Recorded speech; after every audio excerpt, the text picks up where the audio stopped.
Happy Monday, 2027. So pumped to have you back after a weekend.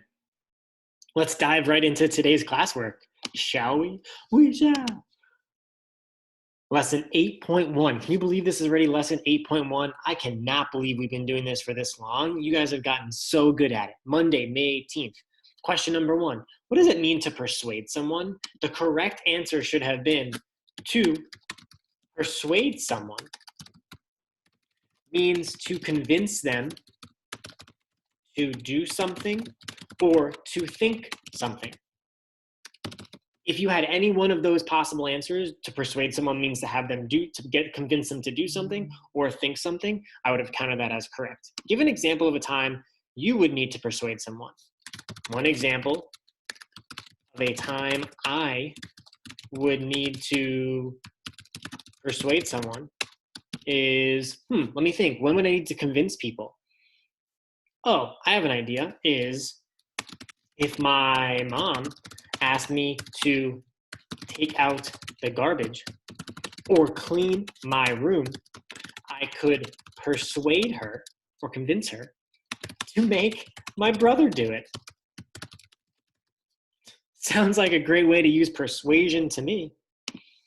Those should have been somewhat of your answers. Obviously, the second one, you could have given me a couple different examples. Today, we're going to dive into when we see persuasion the most. And it's going to be given a different type of word. Today, we're going to primarily focus on the word propaganda, and we're going to talk about what that means. Your video, which I'm making right now, which I look great in, by the way. This is my wife's haircut, because obviously I can't go get my haircut, if you haven't noticed that. Anyway, I'm going to go ahead and read this text to you. I am going to drop someone's name at some point in the middle of the video, so please make sure you're paying attention so that you can write that name down at the end and I can give you credit for those answers. Remember, guys, if you don't spell the person's name right, it's okay. But if I say one person's name and you write someone else's, I'll know you didn't watch the video. We're going to go ahead and read this section right here. You're going to write a gist for it below. Introduction. A message that is intended primarily to serve the interests of the messenger. This is the basic definition of propaganda. It may also be defined as the spreading of information in order to influence public opinion and to manipulate other people's beliefs or manipulate or change what people think. Information can be delivered in many ways. School teachers try to give accurate information to their students. Yes, I do. And television news broadcasts attempt to provide it for their audience. What separates propaganda from these is the quality of the information and the way it is used. So it separates me giving you information versus the news, and the news giving you information versus propaganda is what information we're giving you, how good it is, and how we use it. Nature of propaganda. All propaganda is a systematic effort to persuade or to convince. Thus, the issue is not the truth or falsehood of what was said, so how true or how false things are. The propagandist gives a one-sided message, emphasizing the good points of one position and the bad points of another position. One of the most widely used forms of propaganda in the 20th century, so now, is the political speech. Politicians running for office try to project the best possible image of themselves while pointing out all the flaws of their opponents. Propaganda uses the media of mass communication, radio, television, newspapers, and magazines, to reach a mass audience. Such an audience cannot argue back. It can simply show approval or disapproval. My gist, I'm going to go ahead and help you create this one because that's super tough.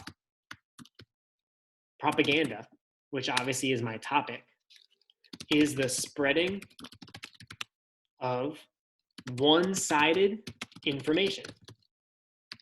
Because there are two paragraphs, I'm going to give another sentence. It is often used in political speeches. There's your gist. Question number 1, what is propaganda? Go back in the text and give me the definition of propaganda. I'll give you a hint. If you look in paragraph 1, the first couple of sentences give you the actual definition of what propaganda is. Try to give it to me in your own words.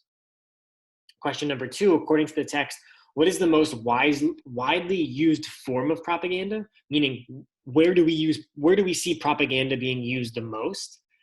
If you look at our gist statement, you might also find your answer there. Question number 3 for this source: why is propaganda mostly used in the media? So TV, radio, and newspaper.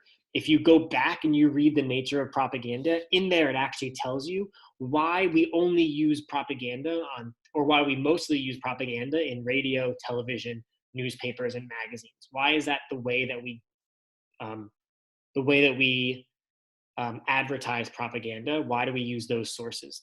It's in there in the nature of propaganda. So go back and find it, Angel. Find it for me. Source B. Keep watching this video and look at these questions below. This is a picture on the left. It says your country needs you. This is a picture on the right. It says I want you for the US Army, nearest recruiting station. Go ahead and write your gist. What do these two pictures show? I'm not going to write this one for you because you can look at the pictures and tell me what they show. Question number 1. The images above are examples of propaganda. What are they trying to persuade people to do? You should write in a full sentence, the posters or images above are trying to persuade people to, finish the answer. What is the purpose of the men in the poster pointing? What is the purpose of the men in the poster pointing? My hint to you, Angel, in case you missed it, is who are they pointing at? Like, what is the purpose of them doing that? What's the purpose of it? Go ahead and write that down there. And the last poster, guys, before you submit, how is this poster supposed to make men feel? And I say men, not to exclude women. I want you to remind you that women didn't serve in the armed forces at this time, so the poster was only made for men. So at this time, women weren't fighting in wars like they are today. So this poster was specifically made for men. So my question for everyone is, how was this poster supposed to make men feel? If you were a man and you were walking down the street and you saw this poster, how is this poster supposed to make you feel? Go ahead and write that answer down there. Then click this purple submit button. Your answer is not done if your assignment's not done if you don't click this submit button. I will add it in right there. Let me do that for you. So down here at the bottom, I will add in. Congratulations. You are now done with today's classwork.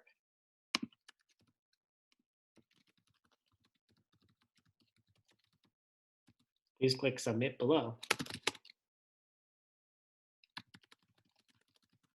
and log into Lexia. One last thing I am gonna put down here at the bottom, guys, is underneath this question right here.